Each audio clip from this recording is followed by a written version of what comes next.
வணக்கம், welcome to orange candy. நம்ம வந்து வீட்லேயே இன்றைக்கி வந்து மார்க்கெட்டில் கிடைக்கிற நியூட்டெல்லா இல்லைன்னா நட்டெல்லா ரெசிபி செய்ய போகிறோம். ஸோ அதுக்கு வந்து தேவையான பொருள் என்னென்னு பார்த்துடலாம். இது வந்து ஒரு கப் வேர்க்கடலை. யூஸ்வலி வந்து நம்ம வந்து நியூட்டெல்லா வந்து ஹேசல்நட்டில் செய்வாங்க. அது வந்து ஃபாரின் கண்ட்ரீஸில் தான் கிடைக்கும். ஸோ அதுக்கு வந்து சப்ஸ்டியூட்டாக நம்ம வந்து வேர்க்கடலை கூட எடுத்துக்கலாம், இல்லைனா பாதாமும் எடுத்துக்கலாம். ரெண்டுமே வந்து நல்லா அதே டேஸ்ட்டு தரும், சுவையாகவும் இருக்கும். யூஸ்வலி ஒரு ஜார் நியூட்டெல்லா வந்து 150 ருபீஸ்லேருந்து 200 ருபீஸ் வரைக்கும் கிடைக்கும் நம்மளுக்கு. ஸோ இது வந்து நம்ம வீட்டிலே வந்து சிம்பிளாக செஞ்சிடலாம், கம்மியான செலவில், அப்புறம் அதே டேஸ்ட்டில். ஸோ வந்து நான் வந்து இன்றைக்கி வந்து ஒரு கப் வேர்க்கடலை எடுத்திருக்கேன். இன்கேஸ் உங்கள்கிட்ட பாதாம் இருந்தால் கூட நீங்கள் பாதாம் எடுத்துக்கலாம்.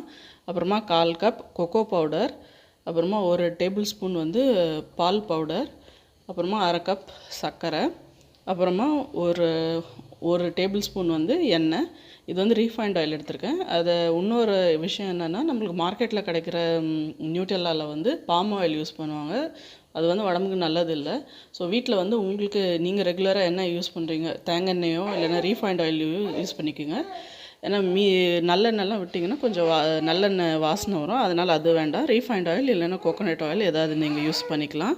இப்போ வாங்க, ஃபஸ்ட்டு வந்து நம்ம இந்த வேர்க்கடலையை வந்து இது ஏற்கனவே ரோஸ்டட் பீனட்ஸ். உங்கள்கிட்ட ராவாக இருந்தால் நீங்கள் அது ராவாக கூட எடுத்துக்கலாம். இது வந்து நல்லா கொஞ்சம் வறுத்து இதோட தோலை வந்து நம்ம உரித்து எடுத்துக்கலாம். இது ஏற்கனவே ரோஸ்டடாக இருந்தால் கூட நான் ஸ்லைட்டாக ரோஸ்ட் பண்ண போகிறேன். கொஞ்சம் அப்போ தான் நல்லா கொஞ்சம் கிறிஸ்பாக இருக்கும். அதில் கொஞ்சம் ஈரப்பதம் இருந்ததுன்னா போயிடும். ஸோ கொஞ்சம் லேசாக ரோஸ்ட் பண்ணி அது தோல் உரித்து எடுத்துக்கலாம். இப்போ வேர்க்கடலை நல்லா ரோஸ்ட் ஆகிடுச்சு. ஸோ அது வந்து நம்ம ஒரு நல்லா சுத்தமான துணியில் போட்டு அதை தேய்ச்சோன்னா டக்குன்னு நம்மளுக்கு குயிக்காக வந்து தோல் உறிஞ்சிடும். அது ஆறணும்னு அவசியம் கிடையாது. நல்லா இப்படி தேய்ச்சி விட்ருங்க. தேய்ச்சி விட்டாலே வந்து டக்குன்னு நமக்கு தோல் உறிஞ்சிடும். பாருங்க, தோல் டக்குன்னு போய் உரிய ஆரம்பிச்சிருச்சு. இதேமாதிரி மற்ற வேர்க்கடலையும் நம்ம தோல் உரித்து எடுத்து வச்சிடலாம். தோலெல்லாம் எடுத்துகிட்டு வந்து நம்ம வேர்க்கடலையை வறுத்து இந்த தோல் உரித்து நல்லா வச்சாச்சு. இப்போ வந்து நம்ம எடுத்து வச்சுருக்க சர்க்கரை வந்து அரைச்சிடலாம் பொடியாக. இது வந்து நீங்கள் 1/4 கப், அதாவது 1/4 கப்லேருந்து 1/2 கப் வரைக்கும் சர்க்கரை யூஸ் பண்ணிக்கலாம். உங்களுக்கு எவ்வளோ இனிப்பு தேவையோ அதுக்கேற்ற மாதிரி. ஸோ இதை எடுத்து நம்ம மிக்சியில் போட்டு நல்லா பொடி பண்ணி எடுத்துடலாம்.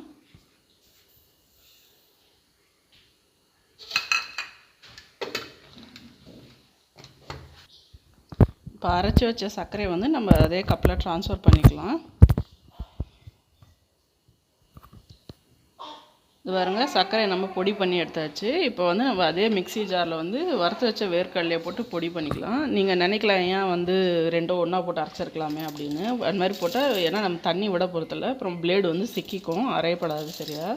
ஸோ அதனால் ஃபஸ்ட்டு வந்து சர்க்கரையை பவுட்ரு பண்ணி வச்சுட்டு, அடுத்தது வந்து நம்ம வறுத்து வச்ச வேர்க்கடலையை போட்டு தண்ணி விடாமல் நல்லா பவுட்ரு மாதிரி மிக்சியில் போட்டு அரைச்சிக்கணும். இப்போ பாருங்கள், இது நல்லா அரைப்பட்டுருச்சு. நல்லா இது கலரி விட்டுட்டு இப்போ வந்து நம்ம அதில் நெக்ஸ்ட் வந்து எண்ணெய் ஆட் பண்ணி நல்லா அரைச்சிருவோம். இதில் வந்து ஒரு டேபிள் ஸ்பூன் ஆயில் ஆட் பண்ணிக்கலாம். நல்லா ஆட் பண்ணிட்டு இதை நல்லா வந்து மிக்ஸ் பண்ணி மிக்சியில் வந்து ஓட்டி எடுத்துடலாம். இப்போ பாருங்கள், இது நம்ம நல்லா அரைச்சி எடுத்தாச்சு. இப்போ இதில் வந்து நம்ம எடுத்து வச்சுருக்க cocoa powder 1/4 cup cocoa powder add பண்ணிடலாம்.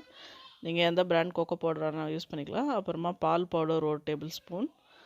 அப்புறமா இந்த ஸ்டேஜில் வந்து நல்லா மிக்ஸ் பண்ணோன்னே எல்லாமே ஒன்றா நம்ம வந்து அரைச்சி வச்சுருக்க சர்க்கரையை வந்து இதில் ஆட் பண்ணிக்கலாம்.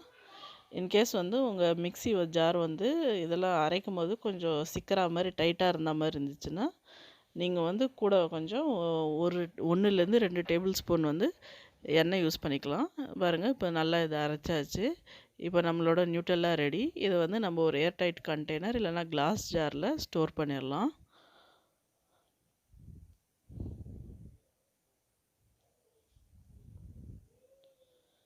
இது நீங்கள் வேணும்னா ரொம்ப ஃபைன் பேஸ்ட்டாக கூட அரைச்சிக்கலாம். நான் ஸ்லைட்டாக கோர்ஸாக அரைச்சிருக்கேன், கொஞ்சம் கொரன்னு. அப்போ நம்மளுக்கு சாப்பிடும்போது அந்த நட்ஸோட பீசஸ் கிடைக்கும் போது கொஞ்சம் அது டேஸ்ட் நல்லாயிருக்கும். ஸோ உங்களுக்கு எது பிடிக்குமோ அதுக்கேற்ற மாதிரி பண்ணிக்கோங்க.